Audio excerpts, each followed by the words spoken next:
மாண்புமிகு பேரவைத் தலைவர் அவர்களுக்கு என்னுடைய அன்பான வணக்கத்தினை தெரிவித்துக் கொள்கிறேன்.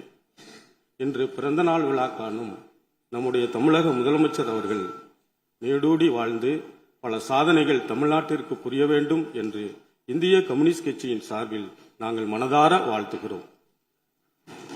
என்னை இந்த அவையில் நின்று பேசுவதற்கு வாய்ப்பளித்த இந்திய கம்யூனிஸ்ட் கட்சியினுடைய மதிப்புமிகு தலைவர்கள் வீரபாண்டியன், முத்தரசன் உள்ளிட்ட இந்திய கம்யூனிஸ்ட் கட்சியினுடைய தலைவர்களுக்கும், என்னுடைய வெற்றியை உறுதி செய்த திராவிட முன்னேற்ற கழகத்தினுடைய தலைவரும் முன்னாள் முதலமைச்சர் அவர்களுக்கும், அதேபோல எதிர்க்கட்சி தலைவராக இருக்கிற மதிப்புமிகு தலைவர் அவர்களுக்கும், அதேபோல திராவிட முன்னேற்ற கழகத்தினுடைய முன்னணி தலைவர்களுக்கும், திருத்துறைப்பூண்டி தொகுதி மக்கள் எனக்கு நம்பிக்கை வைத்து வாக்களித்திருக்கிற திருத்துறைப்பூண்டி தொகுதி மக்களுக்கும் நான் இந்த அவையில் நின்று கோடான கோடி நன்றிகளை தெரிவித்துக் கொள்ள கடமைப்பட்டிருக்கிறேன்.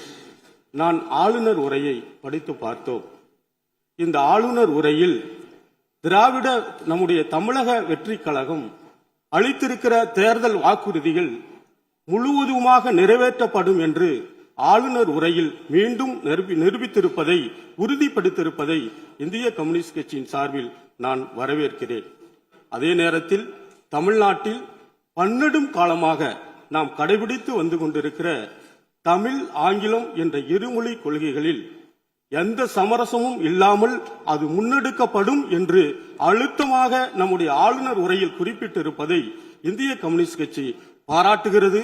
அதேபோல இந்தி மொழியை திணிப்பதன் மூலமாக மும்மொழி கொள்கையை தமிழ்நாட்டில் நடைமுறைப்படுத்துவதற்கு, செயல்படுத்துவதற்கு ஒரு நிர்பந்திக்கிற ஒன்றிய அரசை இந்த ஆளுநர் உரை சுட்டிக்காட்டியதோடு மட்டுமல்ல, தமிழ்நாட்டினுடைய பள்ளி கல்வித்துறைக்கு வழங்க வேண்டிய 3458 கோடி ரூபாயை உடனடியாக விடுவிக்காமல் இருப்பது சரியல்ல என்று சுட்டிக்காட்டியிருக்கும் இந்த அவையை, இந்த ஆளுநர் உரையை இந்திய கம்யூனிஸ்ட் கட்சி மனதார பாராட்டுகிறது. அதே நேரத்தில் இன்றைக்கு ஒரு நாட்டினுடைய முன்னேற்றம், ஒரு சமூகத்தினுடைய மனிதவள முன்னேற்றமும் அடிப்படையாக இருப்பது வகுப்பறையிலிருந்து தான் தொடங்குகிறது. ஆனால் தமிழ்நாட்டில் இருக்கிற பள்ளி கல்வித்துறையில் கிட்டத்தட்ட 18,000த்திற்கும் மேற்பட்ட காலி இடங்கள் இருப்பதாக பத்திரிகை செய்திகள் எல்லாம் வந்து கொண்டிருக்கின்றன. மாண்புமிகு பேரவை தலைவர் வாயிலாக மாண்புமிகு முதலமைச்சர் அவர்களுக்கு நான் கனிவோடு சொல்லிக்கொள்ள கடமைப்பட்டு இருக்கிறேன். பள்ளி கல்வித்துறையில் இருக்கிற காலி பணியிடங்கள் எல்லாம் உடனடியாக நிரப்பப்பட வேண்டும் என்று நான் இந்திய கம்யூனிஸ்ட் கட்சியின் சார்பில் பணிவோடு உங்களிடம் விண்ணப்பித்துக் கொள்கிறேன். அதேபோல நம்முடைய நிதி அமைச்சகம் கடந்த சில நாட்களுக்கு முன்னால் ஒரு வெள்ளை அறிக்கையை வெளியிட்டு இருக்கிறது.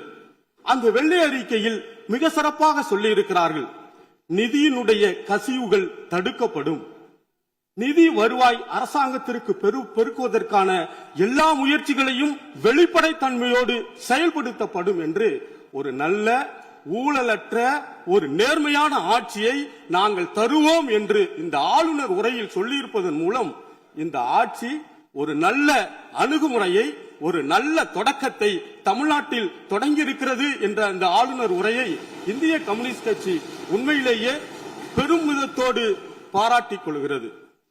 தொழில் கொள்கையில் நாங்கள் அறிவிப்புகளை வெளியிடுவோம் என்று சொல்லியிருக்கிறீர்கள். தொழில் வணிகம் எளிமையாக்கப்படும் என்றும் சொல்லியிருக்கிறீர்கள்.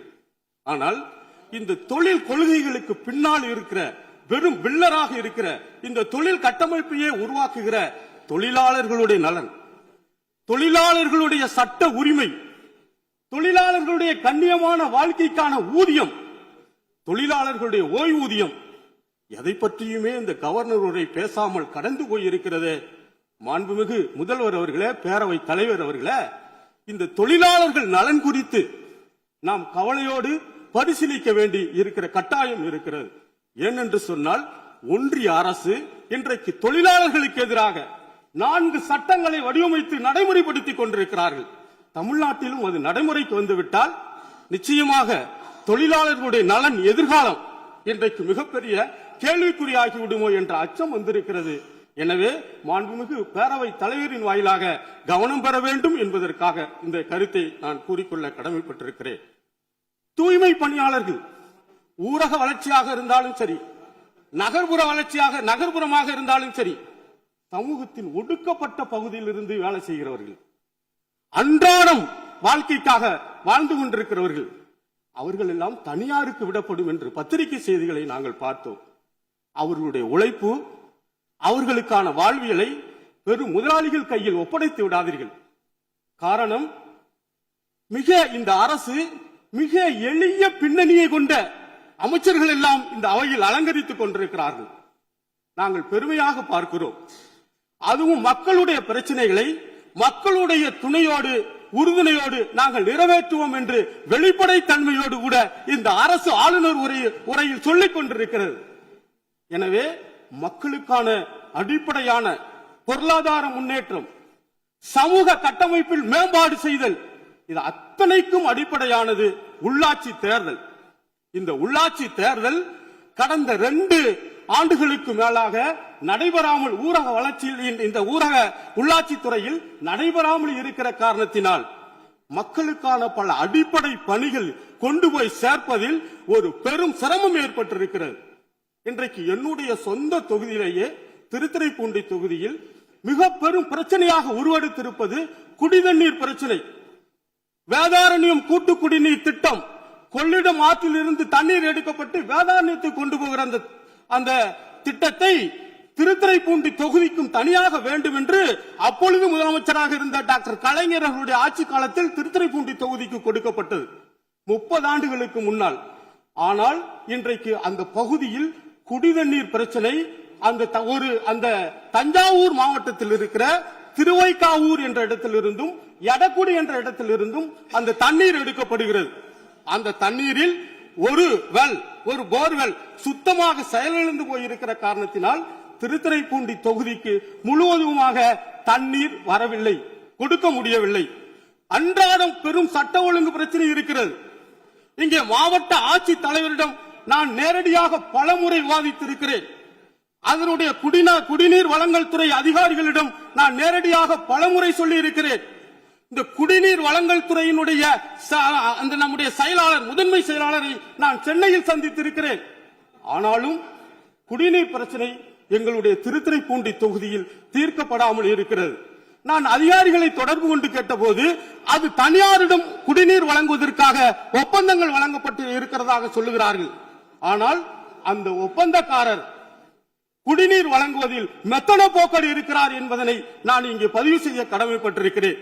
எங்களுடைய தொகுதி மக்கள் குடிப்பதற்கு தவித்த வாய்க்கு தண்ணீருக்கு அல்லல் பட்டுக் கொண்டிருக்கிறார்கள் என்பதனை நான் முதலமைச்சரின் பார்த்து இருகரம் கூப்பி கேட்கிறேன். தீர்த்து வையுங்கள் என்று நான் முதலமைச்சர் அவர்களின் வாயிலாக இதை நான் மன்றாடி கேட்டுக் கொள்கிறேன். ஏனென்று சொன்னால் பெரும் பிரச்சனையாக திருத்துறைப்பூண்டியில் குடிநீர் பிரச்சனை உருவெடுத்து போயிருக்கிறது. இன்னொன்றையும் நான் இந்த அவைக்கு சொல்லிக்கொள்ள கடமைப்பட்டிருக்கிறேன்.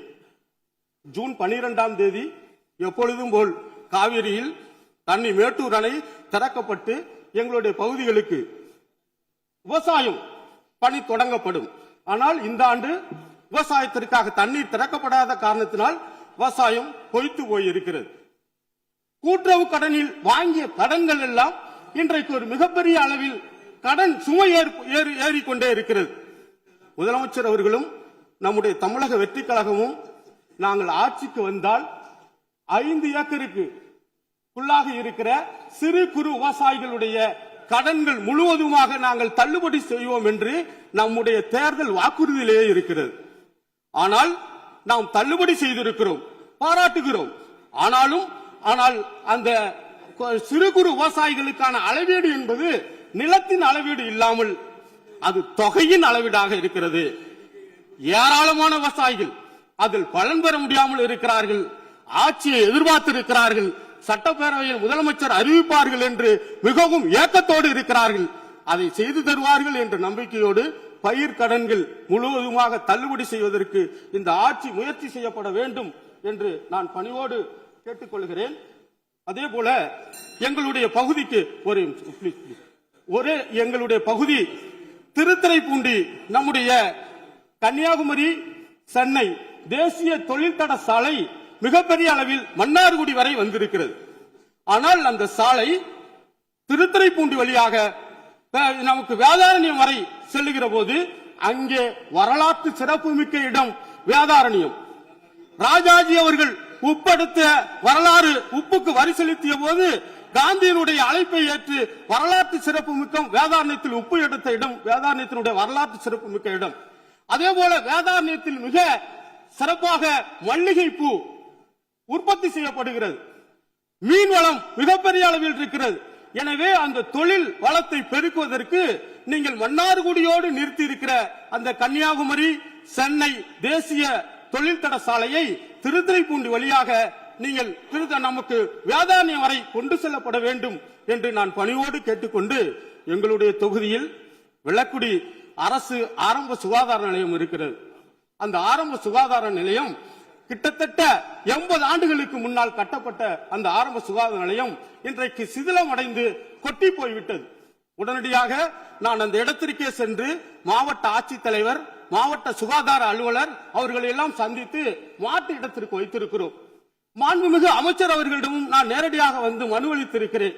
உடனடியாக அதுக்கு நிதி ஒதுக்கீடு செய்து கிட்டத்தட்ட எளிய மக்கள் பயன்படுகிற மருத்துவமனை அந்த மருத்துவமனை அதை செய்து கொடுக்கப்பட வேண்டும் என்று கேட்டு திருத்துறைப்பூண்டியில் முத்துப்பேட்டையில் ஒரு அரசு கலை கல்லூரி இருக்கிறது. அந்த அரசு கலை கல்லூரி கடந்த ஆட்சியில் தொடங்கப்பட்டது. அதற்காக இப்பொழுது வாடகை கட்டிடத்தில் இருக்கிறது.